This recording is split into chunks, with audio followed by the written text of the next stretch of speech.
de la comunicación, que es, en los otros dos pilares que habíamos visto, toma de decisiones, nos falta comunicación y nos falta motivación, que son los otros dos procesos o los otros dos pilares o las otras dos columnas sobre los cuales se asienta el proceso de dirección o descansa el proceso de dirección. Entonces, acá nos dice Alexander Graham Bell, cuando una puerta se cierra, otra se abre, pero miramos con tanto remordimiento la cerrada que no vemos la nueva. Eso es lo que nos decía don Alexander Graham Bell. Hablar en público es una necesidad si uno quiere dejar huella y tener una buena marca personal. Ustedes a veces en la vida se empieza a transitar los caminos de la adultez siendo muy tímido. Y esa timidez nos impide expresarnos por miedo a que lo que digamos no sea bueno, a que no sea lo suficientemente interesante para los demás, y entonces nos reprimimos, dejamos un montón de cosas adentro y no nos expresamos. Y eso no puede ser. Tienen que soltarse y hablar.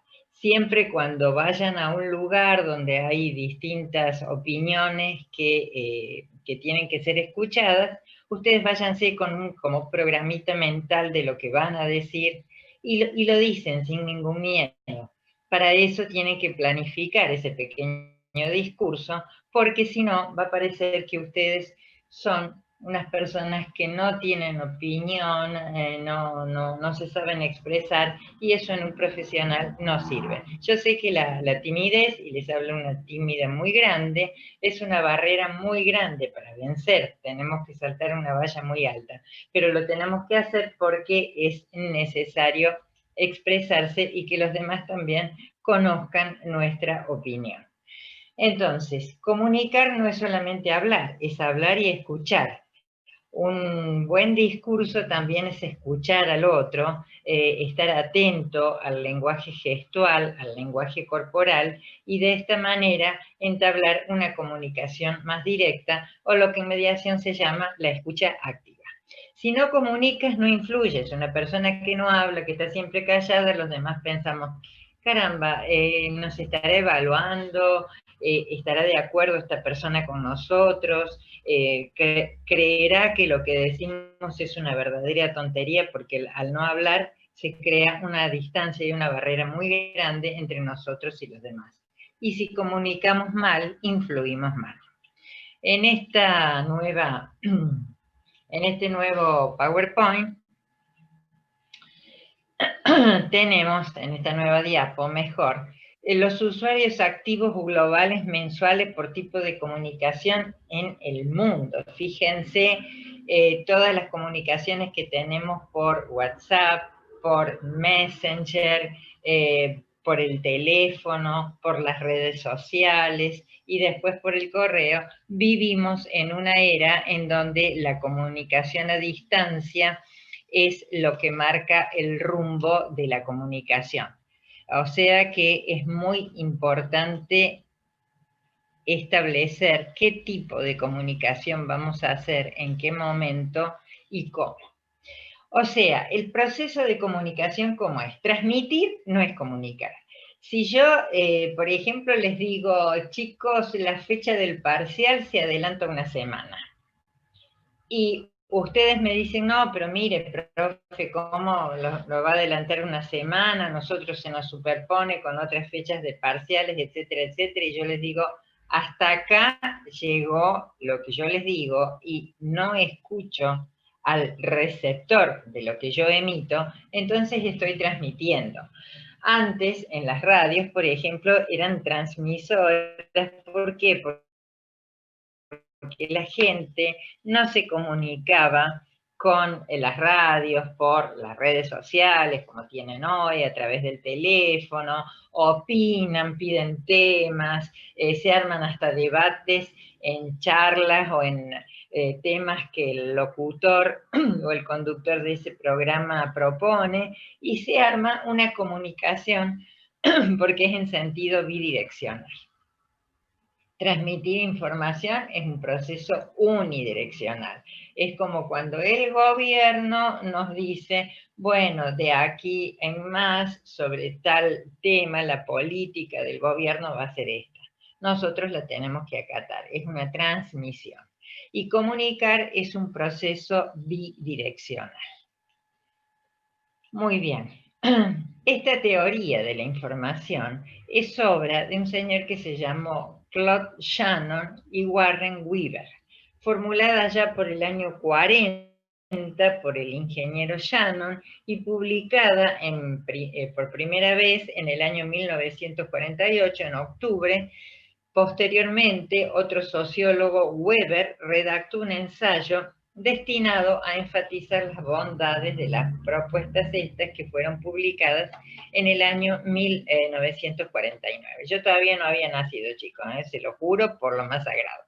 Los problemas que plantea Shannon tienen que ver con la cantidad de información y la capacidad del canal de comunicación, la codificación y también lo que aparece en esa estructura de la comunicación se denomina ruido. Bien. ¿Cómo es esta estructura de la comunicación? El modelo básico, algunos también le llaman la ecuación de la comunicación. Tenemos dos extremos. Por un extremo está el emisor y en el otro extremo está el receptor. Y en medio del emisor y el receptor hay un canal que puede ser la voz, puede ser el papel,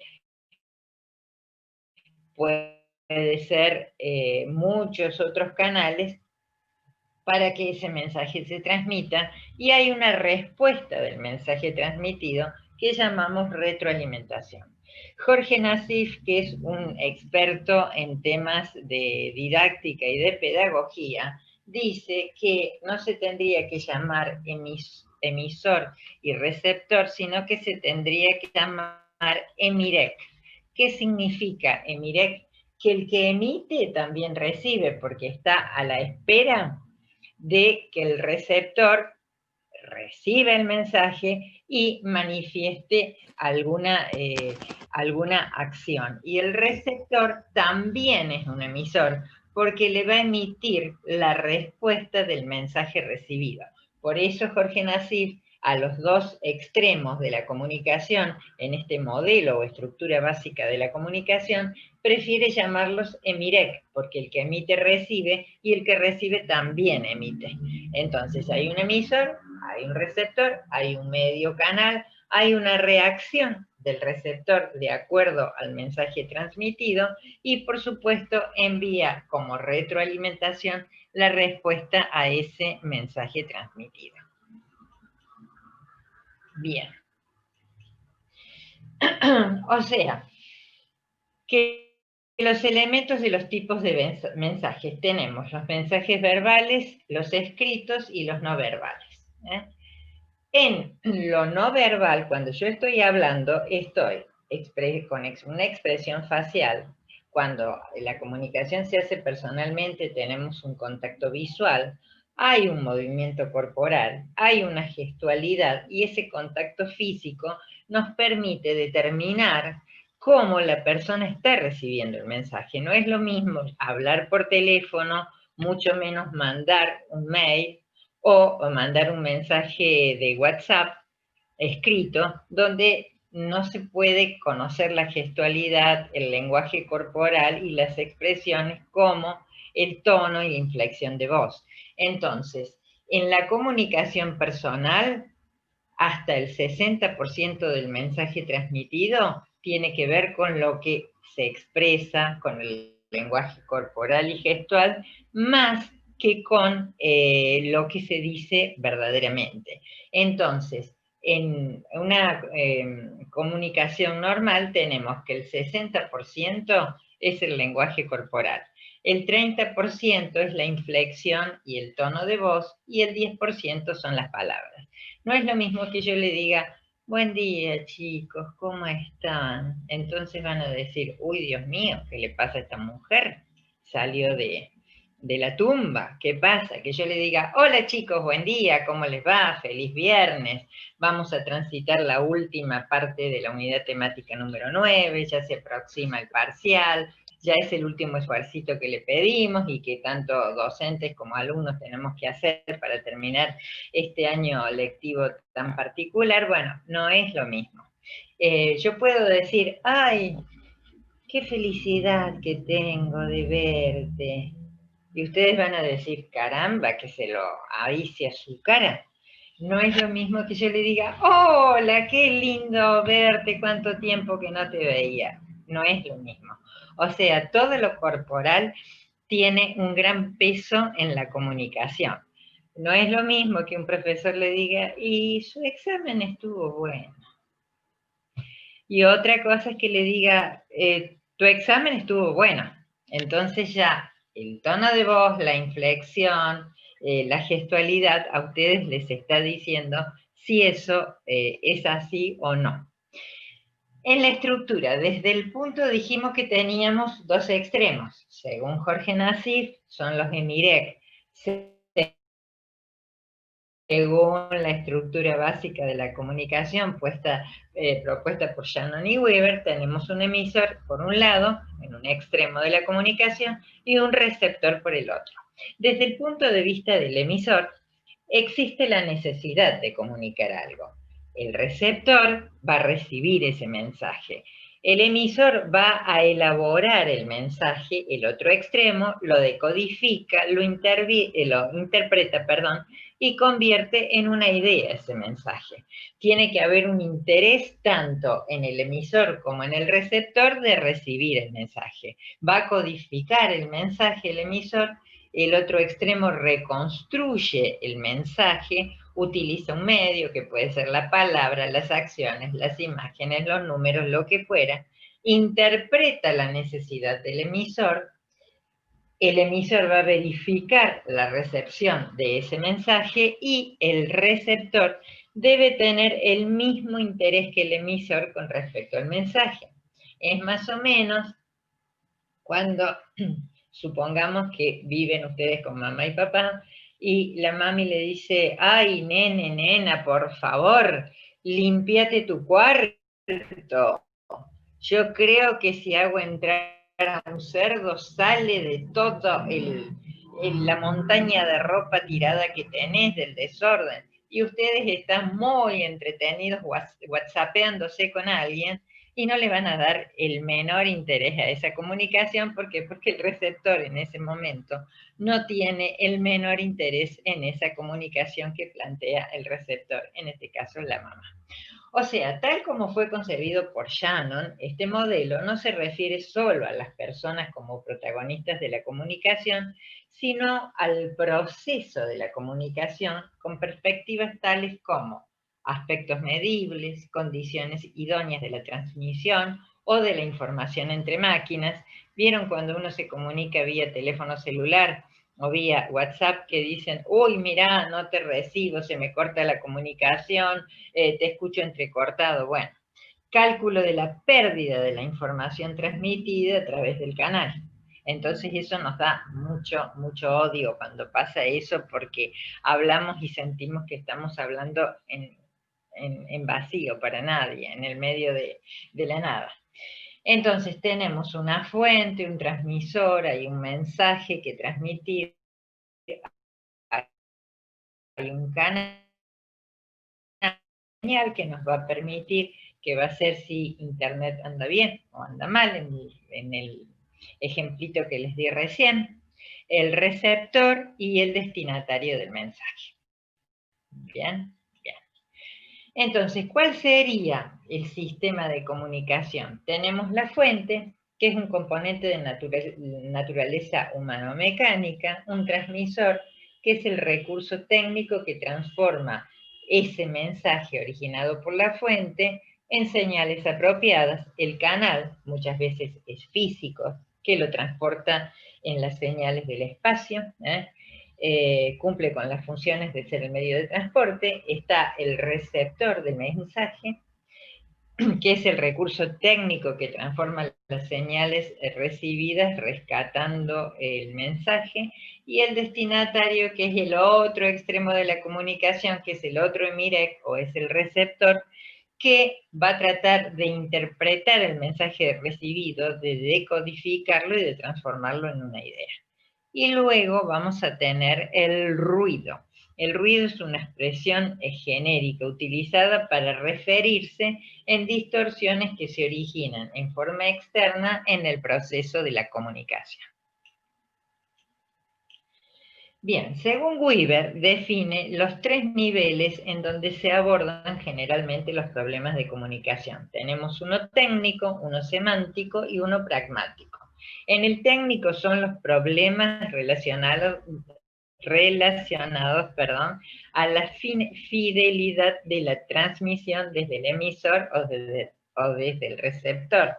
Estás parado en un lugar donde no tenés buena señal.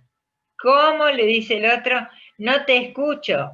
Entonces uno grita y grita porque se cree que la voz de uno es bajita, pero es un problema técnico. El otro es semántico, cuestiones relativas al significado y la interpretación del mensaje. No es lo mismo decirle a alguien, che, mira, te espero en tal barrio, en la calle 5, a las 7 de la tarde, y el otro entendió que lo esperaba al revés, en la calle 7 a las 5 de la tarde. Entonces nunca se iban a poder encontrar. Y luego tenemos el pragmático, que se enfoca en la comunicación desde el punto de vista de sus consecuencias y comportamientos de la persona. Cómo se evalúa que ese mensaje se recibió y cuál es la reacción del receptor al recibirlo. Eso sería lo pragmático de la comunicación. Bien, ¿qué es el ruido? Es interferencia que puede encontrar el mensaje. El contenido del mensaje puede ser deformado, puede ser transformado, puede ser desnaturalizado en cualquiera de los dos extremos de la comunicación, ya sea por parte del emisor y por parte del receptor. ¿Cuántas veces el receptor nos dice, porque vos me dijiste eso? No, yo lo que te quise decir es tal cosa. No, aclaremos los tantos. Vos me dijiste tal cosa. Ah, no, pero yo lo que te quise decir. Entonces, ¿qué pasa? Ahí faltó una planificación del mensaje. ¿Por qué? Porque el receptor recibió otra cosa y tal vez nuestra boca habló más rápido que nuestra cabeza y fue totalmente diferente lo que se dijo de lo que se quiso decir. Ahí hubo una falta de planificación en la comunicación. También se puede haber producido por fallas semánticas. Por supuesto, la persona dice, yo le voy a decir esto a tal persona y tal persona me va a contestar tal cosa. ¿Cuántas veces vamos con ese mapa mental? No, no le hablo a fulano o no lo llamo a fulano o a mengano porque yo sé que me va a contestar tal cosa. Entonces hago un supuesto sobre la reacción del receptor y no actúo en consecuencia. Hay amenazas, hay temores. Si yo le digo esto, le va a caer mal y mi jefe se puede enojar a tal punto que hasta me puede desafectar de la empresa o mi camino hacia un ascenso va a estar totalmente truncado. Hay pérdidas en la transmisión y hay mala comunicación entre tantas cosas que pueden pasar y que se origina ruido en la conversación. Muy bien. Entonces, ¿cuáles son los canales de la comunicación? Hay tecnologías que muchas son de uso público o privado. La voz, el papel, el video, los soportes digitales, la línea telefónica, los tipos de cableados específicos, el uso del espectro radioeléctrico, las microondas, la tecnología celular, internet, las fibras ópticas, los satélites, el mundo de las redes, las teleconferencias, las videoconferencias, el WhatsApp, mensajes escritos por voz o comunicación, aportes de las redes sociales y ahora lo que está tan de moda. Ay, entren a mi streaming el día tal, a tal hora, que lo pueden ver, tomándose un vinito, comiendo una picadita. Ahora todos los actores, todos los cantantes hacen el famoso streaming, que es una parodia en el sentido que falta el contacto físico de un recital o de un teatro, pero bueno, las personas nos tenemos que adaptar a las circunstancias y este grupo de gente que se dedica al arte, que se dedica a la actuación o que se dedica a la música, encuentran también un canal para estar cerca de la gente sin estar en un estadio o en un teatro o donde fuera. Bien, ¿cuál es la riqueza de la información de acuerdo a los tipos de canales? Tenemos la conversación con visión directa. Yo los estoy mirando. Acá lo que estoy viendo es una foto muy chula de Lautaro Albornoz y después estoy viendo todas pantallitas color grises. Pero bueno, supongamos que nos estamos viendo. La visión directa en tiempo real, cara a cara, videoconferencia, esa es la que tiene la máxima riqueza. ¿Por qué? Porque podemos ejercer lo que llamamos la escucha activa, o sea, no solamente escuchar lo que se transmite, sino también el lenguaje corporal y el lenguaje gestual. Conversaciones verbales sin visión directa, por ejemplo, la llamada telefónica, cuando nosotros le decimos a alguien, ¿vos estás bien? Estamos hablando por teléfono, ya sea vía WhatsApp o vía teléfono, y le decimos, escúchame, ¿vos estás bien? Sí, ¿por qué lo decís? No, porque tu tono de voz me parece que estás con un problema o que estás medio bajoneado. ¿Vos en serio que estás bien? Bueno, porque la voz transmite muchas cosas también. Transmite tristeza, transmite desgano, transmite enojo, transmite alegría, transmite fortaleza. Y entonces, sí, aunque no veamos a la persona, la voz nos dice mucho también y la riqueza que tiene es alta. Documentos escritos, grabados, memorandos individuales por medio de PowerPoint, como estamos haciendo ahora, de YouTube, su riqueza es moderada. Documentos escritos formales como informes, boletines, mails. A cada día nos cuesta más leer el mail, ¿no es cierto? Porque es como que quedó medio como bien bajito la riqueza que tiene en la comunicación, pero es absolutamente necesaria. Además, cuando nosotros escribimos un mail podemos estar súper enojados, pero el receptor no lo va a tomar tanto así porque no hay lenguaje corporal, no hay gestualidad, no se escucha la voz y entonces la riqueza no es alta. Y los documentos numéricos formales como impresiones, cronogramas, informes, presupuestos, ahí la riqueza es mínima. Son simplemente datos e información que nos sirven como soporte para tomar decisiones. Dentro de la organización, ubiquémonos en nuestro querido organigrama. ¿Cómo es la comunicación? Miren ustedes cómo puede ser vertical, horizontal y oblicua.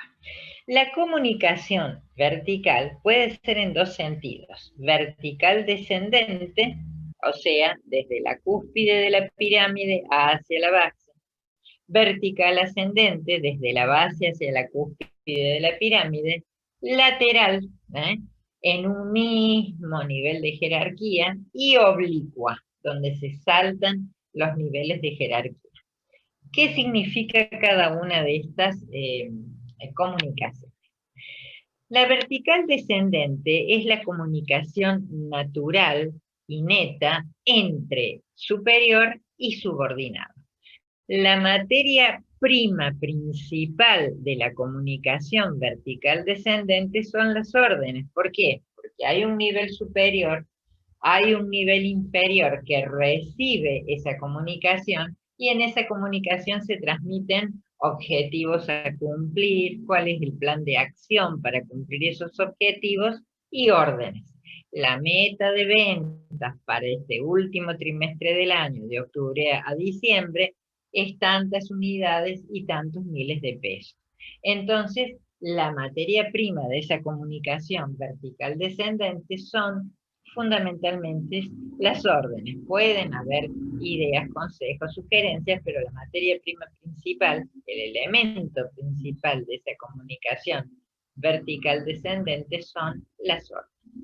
Luego tenemos desde la base hacia la cúspide, pasando por todos los niveles jerárquicos, y es la comunicación vertical ascendente, de subordinado a jefe, siempre dicho en sentido genérico y en cualquier nivel de la escala de jerarquía de nuestro organigrama.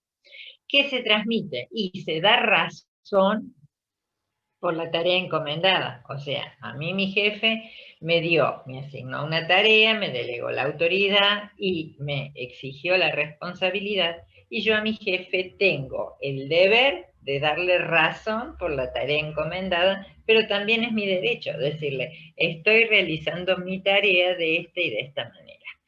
Y la fundamental materia prima que se maneja aquí en esta comunicación vertical ascendente son ideas, sugerencias, si me lo piden, algún que otro consejo, pero yo nunca le puedo transmitir órdenes, porque es de subordinado a jefe.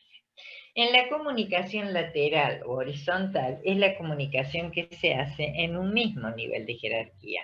O sea, se puede comunicar el gerente o encargado de producción con el de comercialización, con el de recursos humanos, con el de calidad, y va a servir fundamentalmente para coordinar las actividades de la organización. Y luego tenemos la comunicación oblicua, que se llama comunicación informal, que es, por ejemplo, cuando un gerente se comunica con alguien de más bajo rango. Supongamos, el gerente general se comunica dentro del área de producción con el encargado de mantenimiento. ¿Por qué? Porque fueron al colegio juntos, porque fueron tenían la misma barra de amigos, vivían en el mismo barrio, y hay una relación que rebasa lo estrictamente laboral y organizacional, y entonces se comunican, es una comunicación informal. Bien. Bueno, esto es más o menos lo que dijimos de la comunicación vertical ascendente-descendente.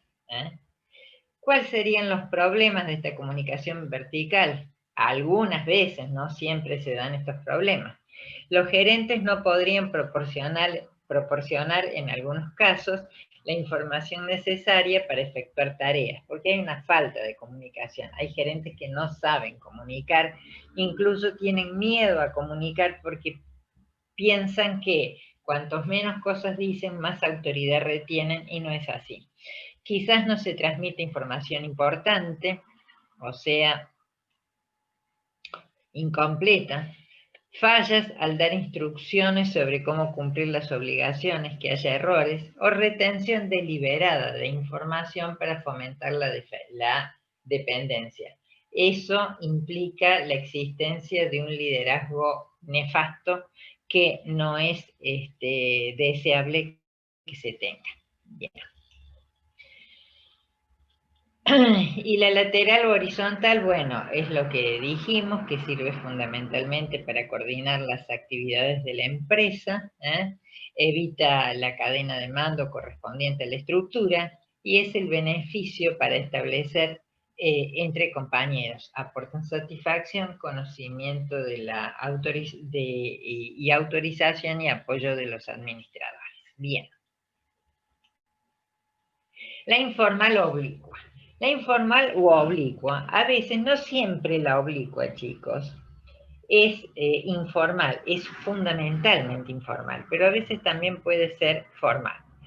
Hay direcciones combinadas, hay una función social, una comunicación informal, funciones relacionadas con el trabajo, más velocidad en que los canales formales.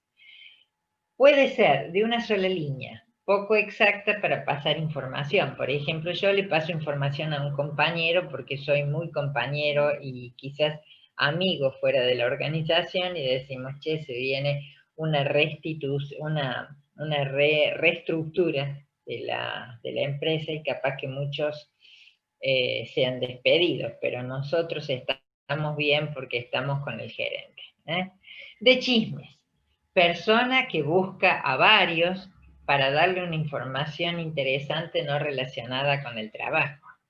Che, parece que fulanito o menganito se ve en otro ámbito de la empresa. Sí, se reúnen una vez por semana en tal bar de tal lugar y vaya a saber lo que entre ellos se cocinan. Es un chimento, porque el otro día yo justo pasé con el auto y ellos dos entraban muy orondos a tal bar, matándose de risa. ¿Qué estarán tramando estos dos? Esto es un chiste. Probabilidades. Es indiferente a quienes se le transmite la información, a ciertas personas al azar, y estas a su vez vuelven a transmitir esta información. Información interesante, pero de pocas probabilidades. Por ejemplo, viene uno y dice, les digo un chimento, si lo quieren tomar lo toman, si no lo quieren tomar no lo toman. Se viene una reestructuración muy grande en la empresa y muchos de nosotros vamos a estar mirando la empresa desde los escalones abajo en la calle. De racimos, a ciertas personas seleccionadas de confianza o por favores, y algunas de ellas repiten el proceso. Cuando se quiere que una información se transmita sin que se haya transmitido, hay personas que son muy boca floja. Entonces, todo lo que le dicen lo transmiten sin fijarse a quién, de qué manera, cómo.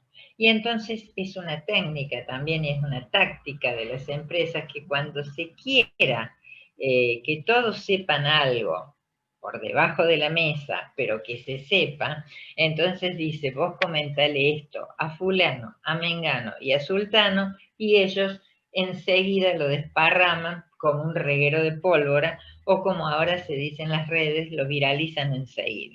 Entonces, es como una técnica como para que la gente se vaya adecuando a que, eso va a pasar en algún momento en la organización. ¿Cuáles son las habilidades de la comunicación?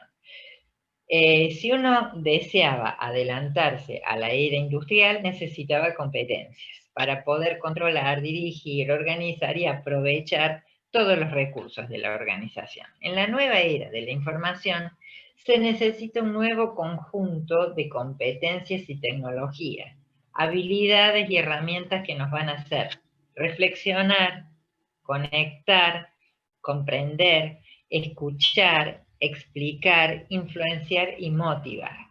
Las habilidades y las comunicaciones con las telecomunicaciones son fundamentales para poder hoy llevar exitosamente la gestión de cualquier organización. ¿Cuáles son los nuevos canales? En Argentina, más de 15 millones de personas miran videos online. Hoy creo que estamos 40 millones de personas mirando videos online.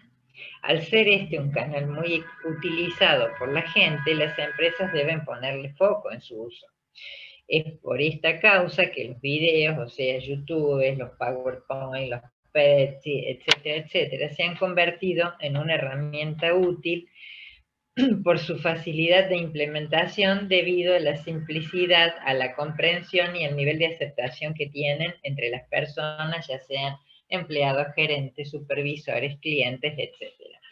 Mira, te mando un video o busca en YouTube un video con las nuevas prestaciones de nuestra nueva cosechadora. Y que ahí están todos los requisitos tecnológicos que tiene, toda la innovación que tiene y todas las prestaciones que esta nueva cosechadora tiene. Entonces, el agropecuario que está interesado en comprar una cosechadora, mira ese video y ve la presentación integral de ese nuevo producto. Posibles usos del video en la comunicación interna. Se pueden comunicar valores, objetivos, estrategias, resultados, el lanzamiento de productos o servicios, como lo acabo de decir, planes de crisis o seguridad, cuáles son los protocolos a los que nos debemos sumar cuando se abra la actividad teatral para todo el personal implicado en la puesta en marcha de un teatro, supongamos. Alianzas comerciales y promociones, planes comerciales, capacitación, hay capacitación a través de la web, lo hacen todas las empresas, a través de videos, a través de esta teleconferencia que se puede interactuar. programas de responsabilidad social empresaria, instrumentos para difundir noticias, comunicaciones al personal, saludos, reconocimientos, premios. Cuando ustedes están en una empresa, hoy cumpleaños Martín, o hoy cumpleaños Sol, o hoy cumpleaños Lucía, y bueno, le hacemos un videíto y en el día de trabajo, cuando ella abre su correo y demás, se encuentra con un videíto que le desean feliz cumpleaños y le hacen un regalito como una canción o algo que a esta persona le interese, o a través del videíto le regalan un perrito y se lo hacen conocer por el video. Bien. Pasamos al último pilar o al último proceso de la dirección, que es la motivación. Vamos con el capítulo número 16 del libro de Stoner y podemos decir que motivar, como ya lo dijimos la vez pasada, significa movilizar, porque motivar viene del latín movere, o sea, movimiento, movilizar fuerzas interiores del individuo para generar una acción en función de un determinado objetivo. ¿Cuáles son las primeras ideas de la motivación? Tenemos la del modelo tradicional, la del modelo de las relaciones humanas y la del modelo de los recursos humanos. En el modelo tradicional, que se condice con la teoría X e Y de Douglas MacGregor, que la vimos allá por la unidad temática número 6, la unidad de escuelas, en donde la teoría X nos decía que el trabajo es desagradable para la mayoría de las personas. Lo que hacen estas personas es menos importante que lo que ganan, o sea, ponen siempre delante el sueldo y detrás lo que hacen. Si el sueldo les satisface, bien. Si el sueldo no les satisface, van a poner todavía menos empeño en la realización de ese trabajo. Pocas personas pueden manejar trabajos que requieran, este es el modelo de la X, ¿se acuerdan? Intereses del trabajador se encuentran con los intereses del empresario en un punto de fricción y estallan. Pocas personas pueden realizar trabajos que requieran creatividad, autodirección y autocontrol. Esta es la teoría X. Para sacar algún logro positivo del trabajador hay que controlarlo estrictamente, hay que perseguirlo y hay que sancionarlo. ¿Por qué? Porque el trabajo es desagradable para las personas y el hombre es vago por naturaleza. Esa sería